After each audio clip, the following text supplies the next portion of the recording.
Muito bom dia para você, meu irmão, minha irmã. Nosso evangelho de hoje está em Lucas, capítulo 23, dos versículos 26 ao 47. Portanto, um trecho bem comprido, bem longo. Aqui nós temos toda a parte final da crucificação de Jesus. Então, ele chega com sua cruz nas costas, ajudado por Simão de Cirene, até o lugar chamado a Colina da Caveira.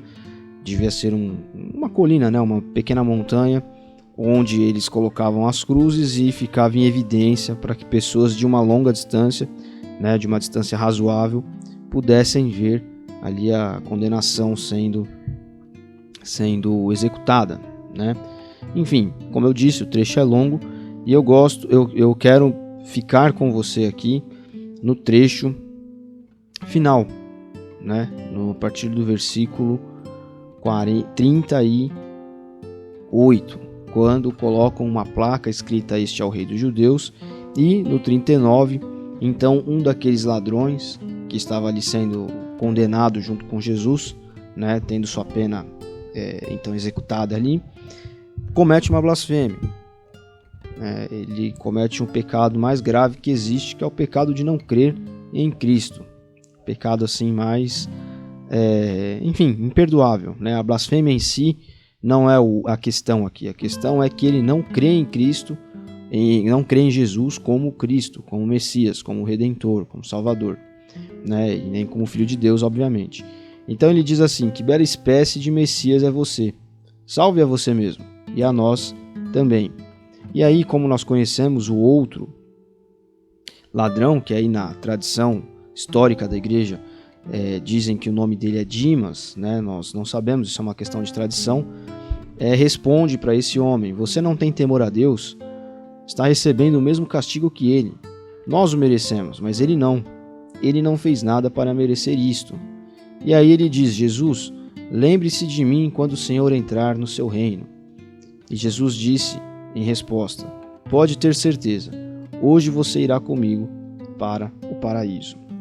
Esse trecho aqui vale a pena depois que você leia ele por completo, né? Na verdade, todos os dias a nossa expectativa é que você leia e acompanhe a reflexão na sua casa de todos os trechos que nós trabalhamos diariamente. Mas hoje, em especial, esse aqui, no tempo litúrgico que nós estamos, o tempo pascual, nós então estamos em toda a parte da crucificação de Jesus, dos momentos finais, e também logo mais chegaremos à ressurreição dele. Então, os nossos evangelhos se concentram nessa parte, nesses episódios aí da vida de Jesus.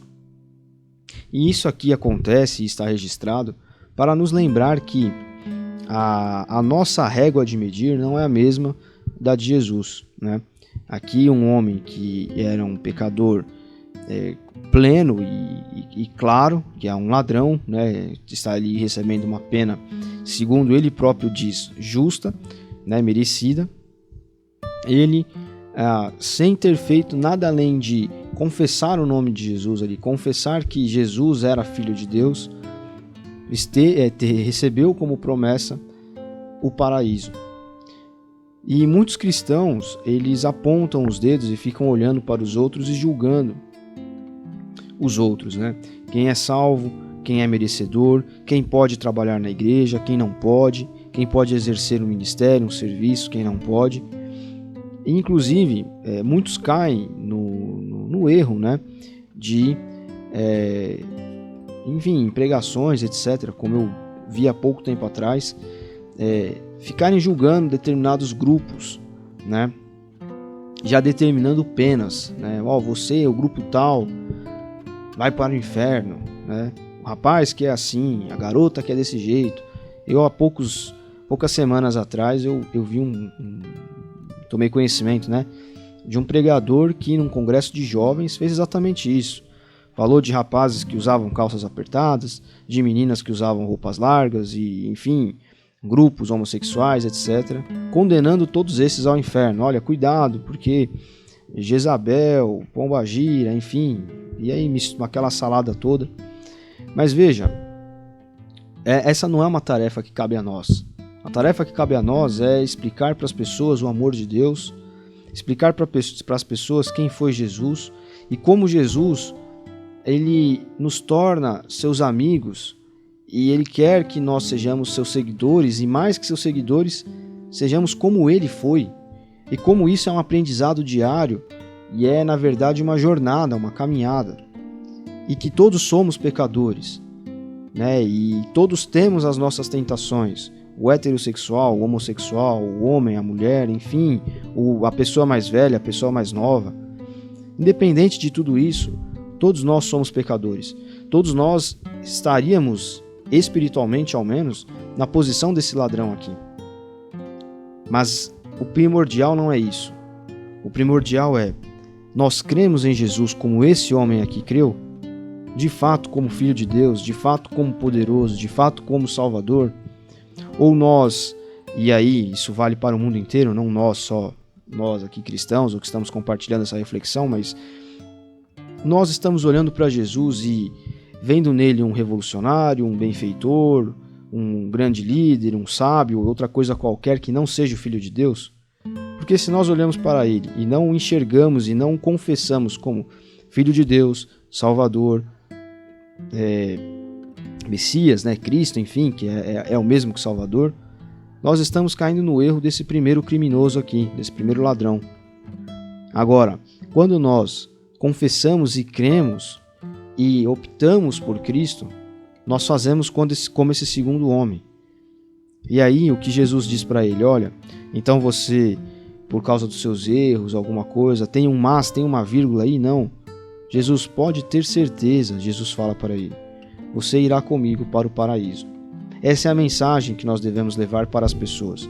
É a mensagem de salvação, é a mensagem de pacificação, é a mensagem de Jesus por quem ele é, e não por quem os nossos conceitos ou os nossos dogmas, ou até mesmo os nossos preconceitos, dependendo da pessoa, dizem o que ele é. Tem que ser pelo que ele é, não por essas lentes todas que muitas vezes nós acabamos filtrando Jesus pelo meio delas.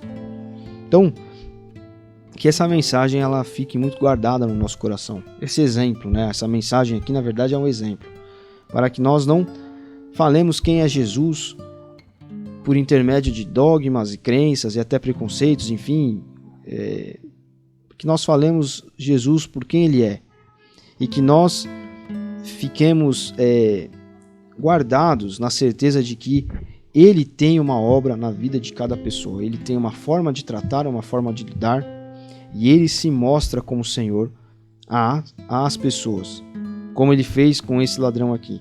Ao lado desse ladrão ele estava ensanguentado, impotente, preso numa cruz, morrendo. Mas ainda assim, quando esse homem olhou, ele viu ali o Filho de Deus.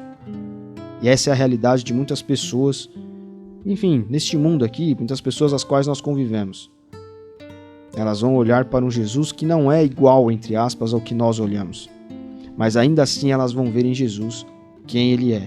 E ele vai se mostrar à pessoa, ele vai se revelar, ele vai trabalhar naquele coração. Deus abençoe você. Até amanhã.